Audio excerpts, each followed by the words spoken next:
하나님 말씀 보시겠습니다. 하나님 말씀은 느헤미야 5장 14절부터 19절입니다. 느헤미야 5장 14절부터 19절 한 절씩 교독하겠습니다.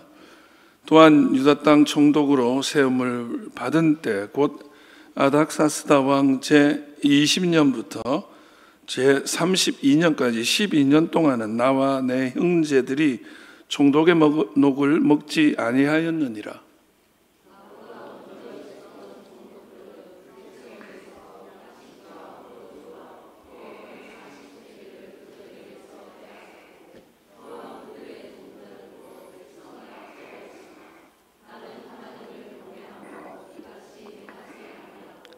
도리어 이 성벽 공사에 힘을 다하며 땅을 사지 아니하였고 내 모든 종자들도 모여서 일을 하였으며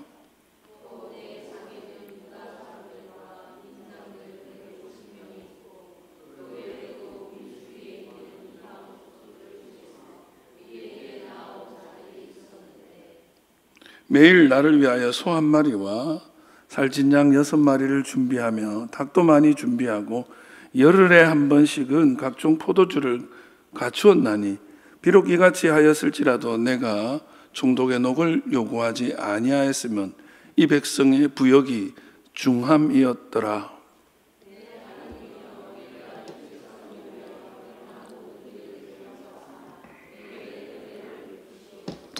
아멘. 네, 이 시간 이 말씀으로 성공이 아니라 섬김이다. 성공이 아니라 섬김이다. 이런 제목으로 하나님 말씀 나누겠습니다. 오늘 이 말씀으로 오늘은 특별히 종교개혁주일이죠. 이 종교개혁주일과 관련하여서 이 말씀 나누면서 특별히 우리 교회 가운데 또 새롭게 세움받는 분들도 계시고 우리 교회가 제2의 개척이라는 그런 마음으로 나아갈 때에 우리가 어떤 태도와 삶의 자세로 우리의 자리, 우리의 우리의 성공을 관리해 갈 것인가 이런 것들을 좀 나누려고 합니다. 1909년에는 조선시대였죠. 우리나라에 한센병 환자가 2만 명이 넘었다고 그래요. 이 갈 곳 없는 나환자를 돌본 분이 평신도 선교사 엘리자벳 쉐핑이라는 분이고 한국명으로 서서평이라는 선교사, 평신도 선교사였습니다. 이분은 나환자에게 희망과 사랑을 가르쳐 줬습니다. 그리고 13명의 고아를 자기의 아들, 딸로 입양을 해가지고 키워갖고 또 나환자, 한센병 환자를 자기 아들 요셉이라고 하는 아들을 입양해서 함께 살았습니다. 이 서양 여자가 조선에 와서 구두 한 켤레 없이 검정 고무신 신고 다니면서 이 조선 땅 곳곳을 섬겼던 아주 정말 섬김의 본이 됐던 분이 이 서서평 엘리자베스 쉐핑 선교사입니다. 미국에서 보내오는 생활비 전부를 불쌍한 이 나병 환자들을 돕는데 다 사용합니다. 그리고 이분이 1934년 6월 26일 새벽 4시에 하나님 부름받고 소천하셨습니다. 장례식을 하는데 이제 그 사이에 그가 세워갖고 섬겼던 지금 한일장신대의 전신이 되는 이일학교 제자들이 운구를 하고요. 그 운구 행렬 뒤에 그의 양딸들, 양아들들이 줄을 서서 그리고 수백 명의 그 거지들과 나병 환자들이 뒤를 따릅니다. 그러면서 어머니 어머니 하면서 울면서 그 뒤를 따랐던 아주 통곡의 소리가 가득했던 그런 슬픈 장례식이 거행이 되었습니다. 이 서서평 선교사는 광주 기독병원의 간호사, 그러니까 평신도 사역자로 한국에 온 거죠. 1880년 독일에서 태어나서 9살에 미국으로 건너갑니다. 그리고는 대학을 졸업하고 간호사가 돼요. 그리고는 1912년 32살 때 평신도 선교사로 이 조선에 파송이 된 거죠. 신부는 간호사였지만 간호일만 한 것이 아니라 교육에 아주 열정을 다해서 수많은 학교를 세우는 데 도움을 주고, 우리나라 지금 아까 말씀드렸던 한일장신대 2일 성경학교를 설립하고 여성운동에 아주 진력을 다해서 부인조력회, 조선여성절제회, 여전도회 연합회, 이런 지금 다 관련이 있는 그런 것에 시작을 이분이 손을 댄 거죠. 그리고 대한간호협회를 이분이 거의 시작했다고 보시면 됩니다. 그러니까 우리나라 교육과 여성운동에 커다란 족적을 남기신 분인데, 그렇게 살다가, 그렇게 섬기다가 가진 것 다 이 조선 땅을 위해서 내놓다가 1934년 6월 달에 이분이 돌아가실 때 병명이 뭐였냐면, 이 사인이 뭐였냐면 풍토병에다가 과로에다가 영양실조였다는 거예요. 그러니까 자기는 먹지도 못하고 다른 사람 살리느라고 그렇게 헌신했던 인생입니다. 그리고 자기 시신을, 죽음이죠, 그 시신을 학교에, 병원에 기증하는 거예요. 나를 통해서 이 학생들이 공부할 수 있도록 하라고. 이분의 삶이 집중적으로 조명되기 시작했던 게 바보야, 성공이 아니라 섬김이야 라는 책이 있어요. 양국주 님이 쓴 책인데, 여기에 이 서서평 선교사 스토리가 이제 이분의 100주년을 기념해서 이 책이 출간되면서 많이 알려지는데요. 이 서서평 선교사는 1930년대 미국 장로회가, 그러니까 PCUSA, 우리 교단이 미국 가면 그 교단인 거죠. 그 통합 측이랑 그 전 세계 파견한 수많은 선교사들 중에 조선, 한국에 파견한 선교사 중에 유일하게 가장 위대한 선교사 7명 중에 한 분으로 선정이 되는 그런 아주 훌륭한 선교사가 서서평 선교사입니다. 근데 이 서서평 선교사가 돌아가셨다는 소식을 듣고 이제 집에 가보니까 친구들이 그 침대맡에 서서평 선교사의 좌우명이 딱 걸려 있는 거예요. 물론 영어였죠. 이 사람 영어 쓰니까 not success but service라고. 그러니까 성공이 아니라 섬김이다. 이게 좌우명인 거예요. 나는 성공하러 여기 있는 게 아니라 섬기기 위해 여기 있다. 참 감동적인 좌우명이었던 거죠. 여러분, 성공이 뭔가요? 성공은 참 정의 내리기 어려운 개념이에요. 그러니까 세속적인 관점의 성공도 있고요, 성경적인 관점의 성공은 또 달라요. 그리고 개개인별로 성공을 다르게 여깁니다. 제가 생각하는 성공과 여러분이 생각하는 성공이 어쩌면 다를 거예요. 목회의 성공도 제가 생각하는 관점의 성공은 좀 다릅니다. 여러분들이 어떻게 생각하는지 모르겠어요. 근데 오늘 우리가 성공에 대해서 비판적으로 얘기하는 사람들조차도 뭔가를 성공하고 싶어하는 점에서는 성공을 바라죠. 오늘 제가 말하는 이 성공이라는 개념은 일반적으로 세속적 개념의 성공을 말한다고 생각하시면 될 것 같아요. 그러나 이 세속적 성공의 개념이 오늘 성서적인 성공의 개념으로 변화될 수 있기를 또한 주님의 이름으로 축원합니다. 오늘 우리는 이 느헤미야가 무너진 성벽을 다시 세우는 과정을 우리가 이렇게 조금씩 봐오고 있었는데요. 이제 이 모든 일을 성공한 다음에 느헤미야의 삶을 조명해 볼 필요가 있어요. 14절입니다. 14절 같이 한번 읽어보겠습니다. 시작. 또한 유다 땅 총독으로 세움을 받은 때 곧 아닥사스다 왕 제20년부터 제32년까지 12년 동안은 나와 내 형제들이 총독의 녹을 먹지 아니하였느니라. 여러분, 우리가 느헤미야가 정말 이 페르시아 정부의 가장 권한을 많이 가진 2인자로 살다가 자기 조국의 삶이 정말 무너진 삶이다, 성벽도 없고 지켜줄 벽 하나 없는 그런 삶이라는 소식을 듣고 내려놓고 성벽 지으러 오잖아요. 그 52일 동안 그걸 지어내는 거예요. 우리가 사실은 이 스토리를 조금씩 보고 있었는데 갑자기 성경이 다른 얘기를 하기 시작하는 거야. 자기 이야기를 좀 하는 거예요. 그 52일 동안 성벽을 지은 다음에 조국 페르시아로 돌아갑니다. 돌아갔다가 총독으로 다시 부임을 해서 온 거예요. 그리고는 12년 동안을 그 총독의 일을 잘 감당한 거예요. 12년간. 여러분, 처음에는 자원봉사하러 왔다가 이제는 총독이라는 유대 땅의 제일 높은 1인자가 된 거예요. 그 총독으로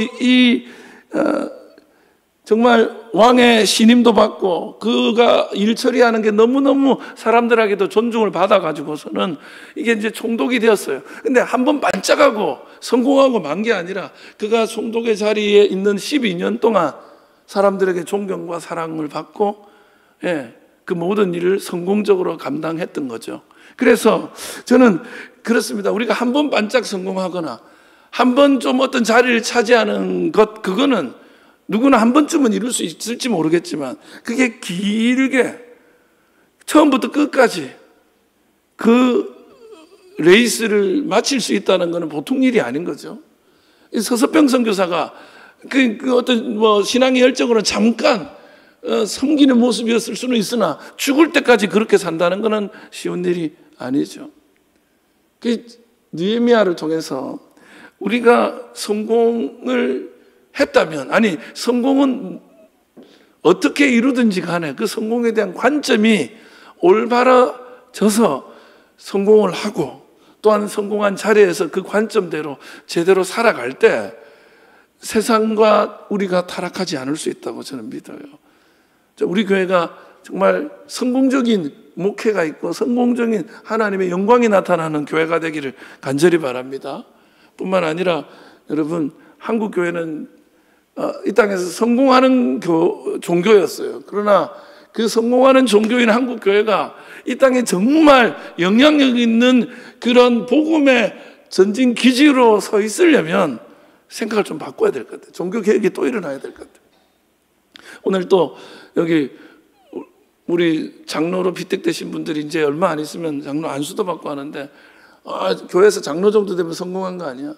이제 그런 마음이 있다면 오늘 이 말씀을 통해서 새로운 영적 개혁을 일으킬 수 있기를 주의 이름으로 축원합니다. 첫 번째 뭐냐면 성공이라는 개념은 자리가 아니라 역할이라는 거예요. 성공은 자리가 아니라 역할. 여러분 이걸 꼭 기억하십시오. 내가 어떤 자리에 오르는 게 중요한 것이 아니라 무슨 일을 했느냐가 중요한 거예요. 무슨 역할을 했느냐가 중요한 거예요. 내가 어떤 성취를 했냐, 어떤 성공을 거뒀냐, 어떤 자리에 올랐냐가 중요한 게 아니라 거기서 뭘 했냐가 중요한 거예요. 14절 한번 읽어보겠습니다. 다시. 또한 유다 땅 총독으로 세움을 받은 때 곧 아닥사스다 왕 제20년부터 제32년까지 12년 동안은 나와 내 형제들이 총독의 녹을 먹지 아니하였느니라 이랬어요. 이 무슨 말이에요? 여러분, 총독은요, 그 총독의 여러 업무 중에 하나가 뭐냐면 세금 징수가 있습니다. 세금을 왕한테 바치기 위해서 세금을 징수하는 건데 그 세금을 징수하고 그 세금의 일부로 생활비와 행정을 하는데 경비로 사용하는 것이 관례고 권리였어요. 총독은 그렇게 하는 거야. 세금을 거두는 거야. 그래서 그 세금에서 자기의 월급, 소위 말해서 그걸 받는 거예요. 근데 그거를 안 받았다는 거야. 자기 권리거든요. 아니, 성공하는 이유가 뭐예요? 좋은 직장에 취직하는 이유가 뭐예요? 직장, 우리 교인 중에 누구 한 분이 1년마다 직장을 많이 옮기셨는데 제가 물었어요. 그렇게 직장을 돈 많이 준다는 대로 바로바로 옮긴다고 그러시는 거예요. 그분이 그냥 그거지. 내가 조금 더 좋은 직장에 가는 이유는 봉급도 좀 더 받고 사회적 대우도 좋아지기를 바라는 거잖아요. 그럼 총독됐으면 자기가 이제 그만큼 고생도 했고 일도 많이 했으니까 월급 받아야지. 그걸 안 받았다는 거예요. 안 받았다는 거예요. 16절 읽어봐요. 시작. 도리어 이 성벽 공사에 힘을 다하며 땅을 사지 아니하였고 내 모든 종자들도 모여서 일을 했다 이거예요. 네, 도리어 이 성벽 공사에 힘을 다하며 땅을 사지 않았다. 다른 총독들은 자기 권한을 과하게 이용해서 땅도 사고 은 40세겔씩을 거두었다는 얘기가 바로 15절에 바로 앞에 나오거든요. 그러니까 자기가 총독 자리에 섰으니까 그 총독의 권한으로 자기가 얻을 수 있는 모든 유익을 다 취하면서 그 자리를 가는 거예요. 그런데 느헤미야는 자기가 도리어, 나는 도리어, 이 강조되고 있어요. 도리어. 예. 오히려 난 땅도 안 사고 우리 식구들도 다 일에 나섰다는 거야. 내 모든 종자. 이 종자가 이게 히브리 말로 나르인데 이건 우리 집에 있는 모든 젊은 사람들이야. 내 식솔들. 그 사람들도 땅 사고 권리 부리고 총독의 지인이라고 막 큰 소리 치고가 아니라 모두 일하러 나가는 거야. 예? 여러분, 얼마든지 그동안 한 공헌과 삶의 궤적을 바탕으로 요구하고 누릴 권리가 있는 자리가 총독의 자리입니다. 그러나 그러지 않았던 거죠. 여러분, 느헤미야에게 총독은 벼슬이 아니라 이게 책임이었던 거예요. 나는 이게 책임질 게 더 많아졌다. 여러분, 출세나 성공을 책임이라고 여기는 것보다 그 출세 자체가 목적인 사람들이 이 땅에 많이 있습니다. 우리 한국 사회의 병폐죠. 예. 그건 조금 이따 내도 되는데. 네. 네. 그러니까 이게 또 맥락이 끊어진다. 우리 한국 사회에 있잖아요. 이런 거 있잖아요. 제가 늘 하는 거 있죠. 전주이시, 해안대군파 21대 손, 장손 막 이런. 근데 우리가 그렇잖아요. 우리 몇 대 할아버지가 영의정을 지냈어. 우리 누구는 국무총리 했어. 이런 얘기를 하잖아요. 어떤 자리에 오른 걸 얘기하죠. 우리 그렇게 하거든요. 근데 그 자리에서 뭘 했냐를 얘기를 안 해요. 그 자리 자체가 목적인 거예요. 우리 할아버지께서 이 동네 교장선생님을 하셨는데 그 교장선생님 때 학생들 장학금을 다 줘가지고 어려운 학생들도 공부 다 할 수 있도록 해줬어. 이거는 할만해, 자랑. 근데 교장이었어. 이게 끝이야. 우리는 성취가 목적인 거예요. 어떤 자리가 목적인 거예요. 여러분, 그리스도인들이 하나님 앞에서 받은 재능과 은사를 가지고 세상적으로도 세속적으로도 위대한 위치, 높은 위치, 성공의 자리에 서야 될 줄 믿습니다.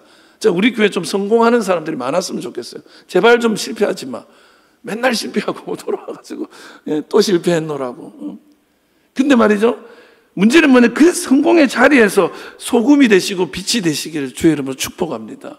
그 자리를 탐해서가 아니라, 그 권리를 탐하고 권한을 탐해서가 아니라 하나님의 자녀된 돌이 이 땅에 소금 빛이 되는 자리를 우리가 사모하면서 나아가는 거죠. 자리가 아니라 섬기기 위해서죠. 그래서 성공은 출세가 아니라 십자가인 거예요. 역할인 거예요. 예수님이 이 땅에 성공하러 온 게 아니라 십자가 지러 오신 거잖아요. 출세하러 온 게 아니잖아요. 장로가 되고 목사가 되고 직분을 가진다면 그만큼 책임을 지려 해야 되는 거죠. 그거를 출세라고 생각. 내 이번에 장로 됐어. 그러니까 옆에서 야, 니 출세했네 그러더라고. 내 귀로 들었어. 교회에서 야, 너무 놀랐어요. 그 동네에서 이제 친구인데 만났더니, 그러니까 교회 잘 댕기나? 그러니까 내 이번에 장로 됐다고. 우와, 니 출세했네. 야, 나 정말 그 얘기 듣는데 장로 출세구나. 여러분, 직분은 명찰이 아니에요. 그 직분이라는 명찰을, 완장을 차고는 그 다음부터는 자기만 하고 싶은 거 하는 거예요. 역할을 안 하는 거야. 장로가 역할을 하는데 무슨 장로예요? 목사가 목회를 생명을 걸고 하지 않는데 무슨 목사예요? 네? 살기 위해서 하는 직업인가? 한국 교회가 이 점에 대해서 생각해야 돼요. 오늘 종교개혁주일이잖아요. 중세 기독교가 타락을 했습니다. 중세를 가장 교회 역사에서 가장 교회가 힘이 있고 권한이 있고 권리가 많았던 시기였습니다. 그러나 그때를 역사는 암흑기라고 말합니다. 그런데 종교개혁을 통해서 새로운 시대를 열었어요. 그래서 우리 개신교회가 이렇게 있는 거예요. 여러분, 그 중세 기독교는 어떤 모습이었냐? 마치 벼슬아치처럼 교회가 행세를 했어요. 고난도 많고 권리도 많으니까요. 그랬더니 암흑기가 되는 거예요.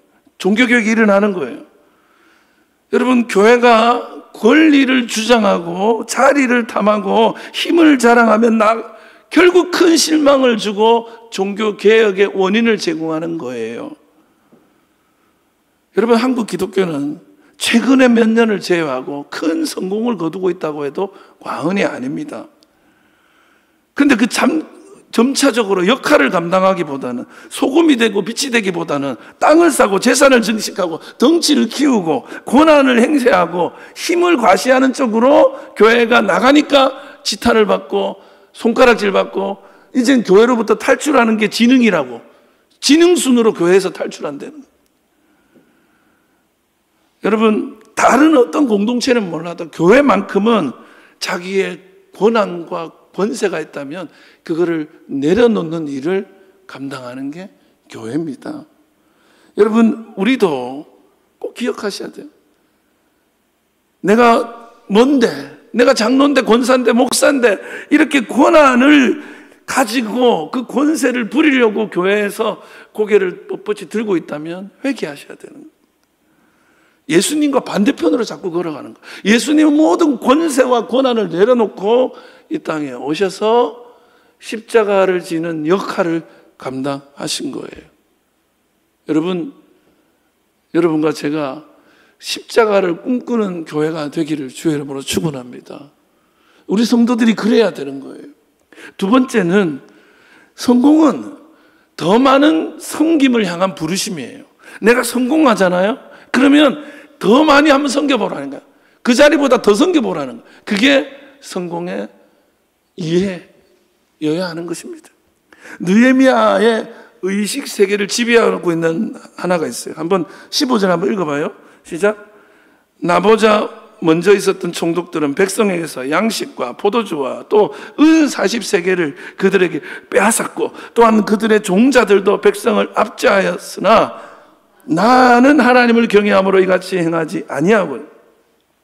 이게 말이죠, 그 전에 종독들은요 사람들한테 자기 권한을 가지고 막 빼앗는 거예요. 세금도 걷고요, 막 과일도 뻗고 먹을거리도 뺏고요. 그러면서 그의 종자들, 그 집의 식솔들도 나 총독집의 아들이야 뭐 이러면서 권세를 막 부려서 사람들을 압제하는 거야. 백성들을. 이 압제하다는 말이 히브리 말로 살라트예요. 살라트라는 단어 자체는 그냥 권세를 부리다 이런 뜻인데 사실은 군림하다는 뜻으로 쓰는 거예요. 그러니까 성공을 군림의 자리로 보는 거예요.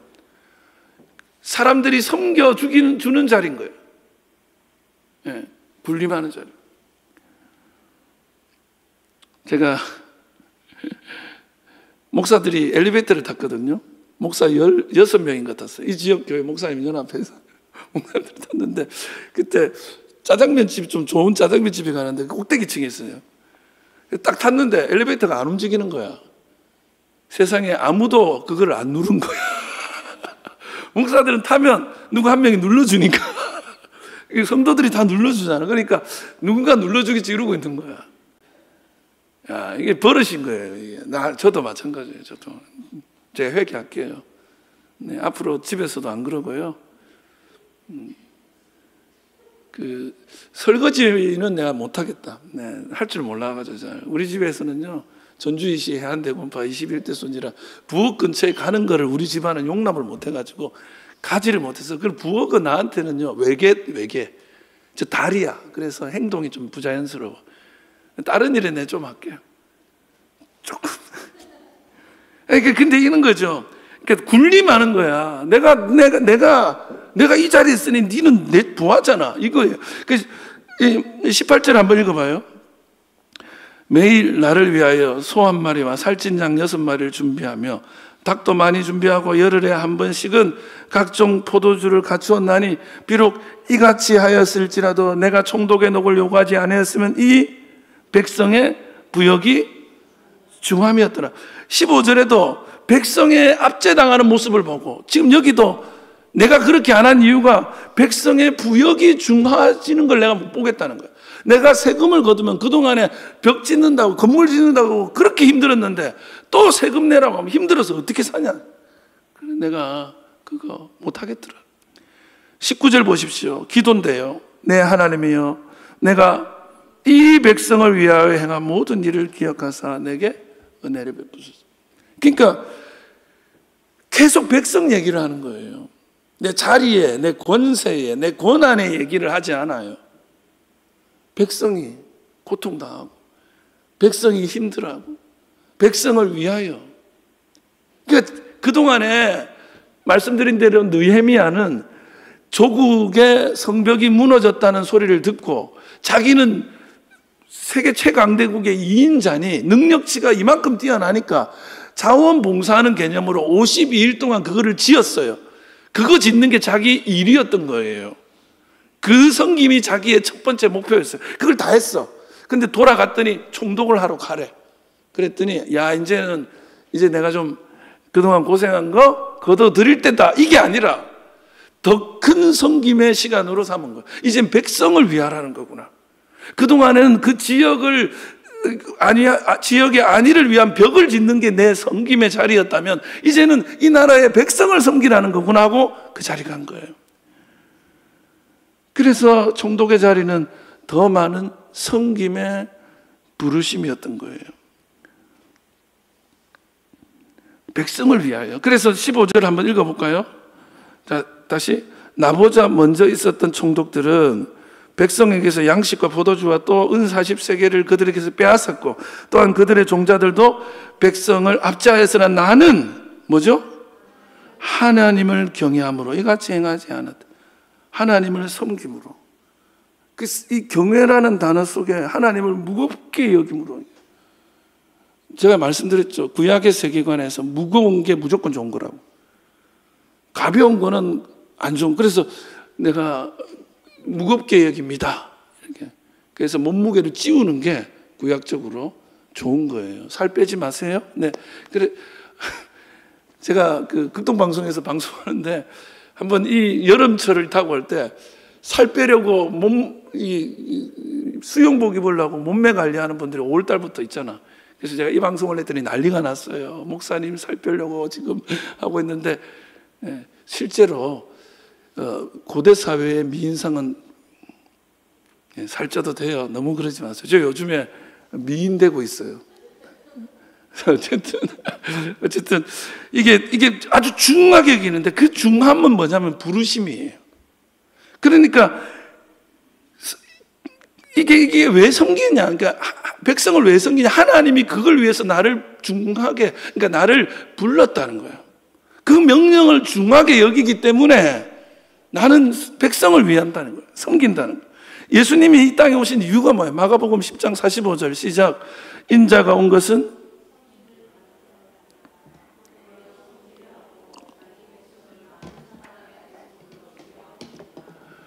예수님이 인자잖아요. 예수님이 이 땅에 온 건 섬김을 받으려 함이 아니고 뭐죠? 섬기러, 군림하기 위해서 온 게 아니라는 거예요. 이 오늘식으로 얘기하면 총독이 된 게 군림을 위한 자리, 섬김을 받는 자리가 아니라 섬기는 자리라고 여기고 여기 왔다. 섬김은 그리스도인의 존재 양식입니다. 그리스도인은 섬기기 위해 존재하고 섬김이야말로 그리스도인의 본질입니다. 왜요?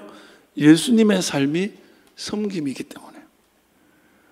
여러분, 우리의 선택은 섬기느냐 마느냐가 아니에요. 뭘 통해서 섬겨갈까? 어떤 모습을 섬겨갈까? 백성을 섬기고 자기의 인생의 모든 성취를 내려놓고 백성을 섬기는 자리로 향했던 느헤미야처럼 나의 섬김의 자리는 어디인가를 찾는 게 그리스도인이지, 섬길까 말까를 고민하는 거 아니에요. 우리 교회가 이 지역사회에 117년을 존재하고 있는데 지역에 뭘 하며 섬길까? 여러분이 장로가 되고 권사가 되고 집사가 됐다고 할 때에 그 자리에서 내가 어떤 대접을 받을까가 아니라 어떻게 섬길까? 이게 핵심입니다. 한국 교회가 이 땅과 이 민족을 위해서 어떤 역할을 감당하고 어떻게 섬겨갈까? 이게 핵심이죠. 마지막으로 그 부르심에 최선으로 응답하기를 주님의 이름으로 축원합니다. 부르심이 있다면, 섬김의 자리 앞에 섰다면, 성공의 자리에 섰다면 최선을 다하십시오. 최선을 다하십시오. 16절입니다. 도리어 이 성벽 공사에 힘을 다하며 땅을 사지 아니하였고 내 모든 종자들도 모여서 일을 하였다. 힘을 다했다. 그러니까 그냥 최선을 다했다는 거예요. 자기는 최선을 다한 거예요. 그리고 땅도 안 샀다. 이게 권한이 있으면 이런 정보 이런 게 강하게 있기 때문에 얼마든지 자기 재산을 증식하고 떡국물 떨어지는 것을 취할 수 있어요. 그런데 관심이 없었다는 거예요. 하나님 주신 소명에 최선을 다했다. 여러분, 느헤미야라고 노후 복지에 관심이 없었겠습니까? 느헤미야인들 평안한 인생, 편안한 삶의 유혹이 없었겠습니까? 그러나 저는 그 느헤미야를 매 순간 지배한 것은 하나님에 대한 믿음이라고 믿습니다.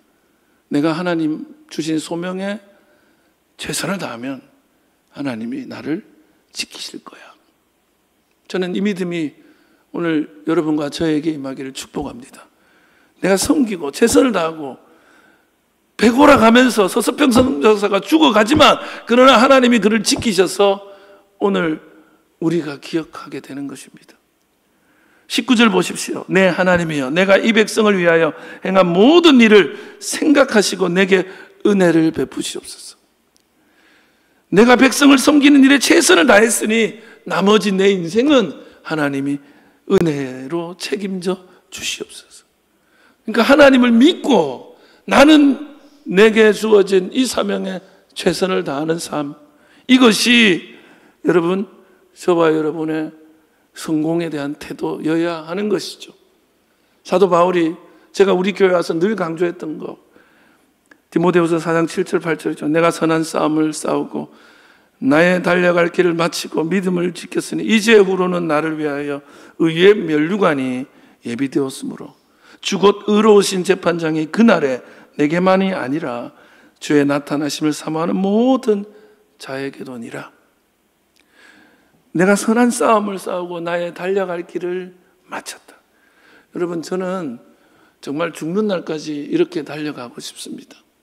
누가는 건강 생각하시라, 뭐 좀 대충 하시라. 제가 말씀드렸나요? 처음 우리 교회 부임했을 때 어른 목사님 한 분을 찾아갔더니 그 목사님이 저한테 조언을 주신 거, 이 목사 아무것도 하지 마.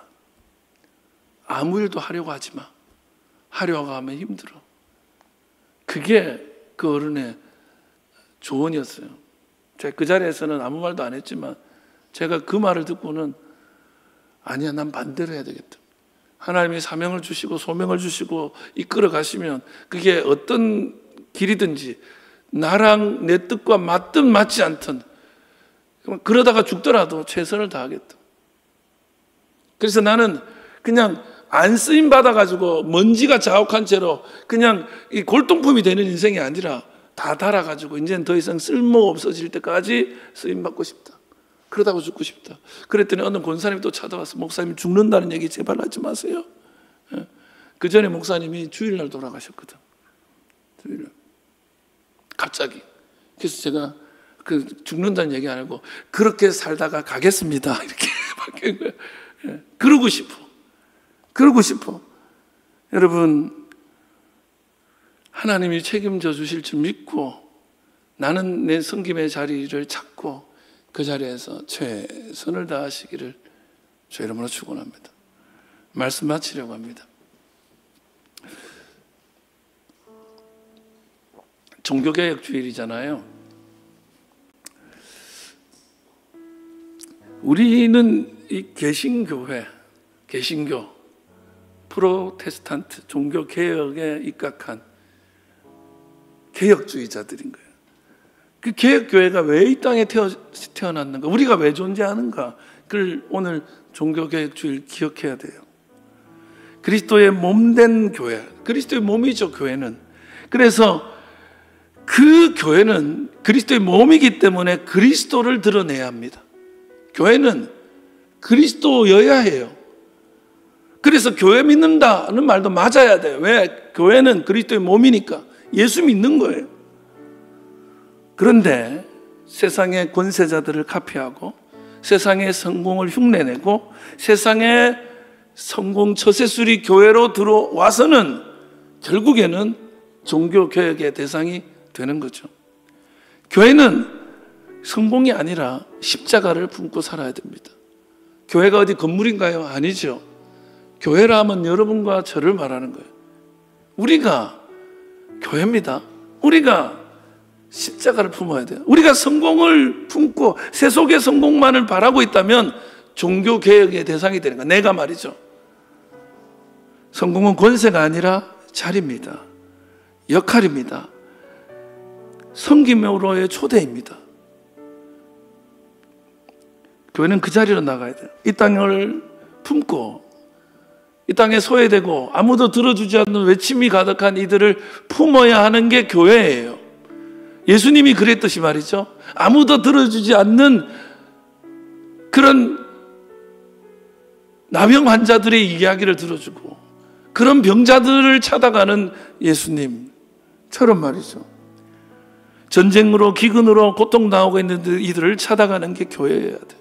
그리스도의 몸. 제가 오늘 이 말씀을 드릴까 말까 고민이 많았습니다. 오늘 한국 교회가 광화문에서 200만 명이 모인다 그러면서 주일인데 주일을 포기하고 그렇게 주일 성수 강조하더니 이 지역 연합회 교회들도 그냥 지금 버스 타고 올라가고 있습니다. 그러면서 거기 참여 안 하면 바퀴벌레래요. 아니 그게 할 말입니까? 거기서 큰 소리 치자는 거. 우리가 큰 목소리 내자는 거예요. 힘으로 한번 보여주자는 거예요. 그게 어디 교회입니까? 목적이 뭔지는 제가 모르겠어요. 그러나 그 자체로 정치 행위를 하는 것입니다. 여러분, 우리 종교개혁자들에게 내려온 전통 중에 정치 회기는 국가가 파탄이 날 때, 전쟁 상황, 그 상황을 제외하고는 국가의 가장 큰 혼란의 때, 국민들이 죽어갈 때를 제외하고는 정치 행위를 하지 않는 종교의 분리가 기독교인의 자세입니다. 근데 그렇게 하겠다는 거예요. 그동안에 그거 하지 말자고 주일 성수 지켜야 된다 그러면서 아무것도 안 했던 사람들이 오늘 갑자기 힘으로 모인다는 거예요. 여러분, 지금 교회가 기도하고 섬겨야 되고 해야 될 역할이 어디에 200만 명 모여가지고 우리가 여기 있다고 큰 소리 치면서 우리 무시하지 말라고 그런 자리가 우리가 가야 될 자리입니까? 여러분, 섬김을 받는 방식이 아니라 섬기는 방식을 찾아야 돼요. 한국 교회가 무슨 일을 할 것인가? 믿는 자가 할 일은 뭔가? 내 권리를 찾아 헤매는 방식이 아니라 십자가를 찾는 방식이어야 합니다. 오늘 저와 여러분의 오늘의 이 자리가 그리스도인의 향기가 되는 자리이고 예수 그리스도의 몸을 보여주는 자리고 누군가에게 만져보라, 부활하신 예수님의 몸인 그 교회를 보여주는 자리가 한국교회 저와 여러분의 모습이 되기를 주의 이름으로 축원합니다. 기도하겠습니다.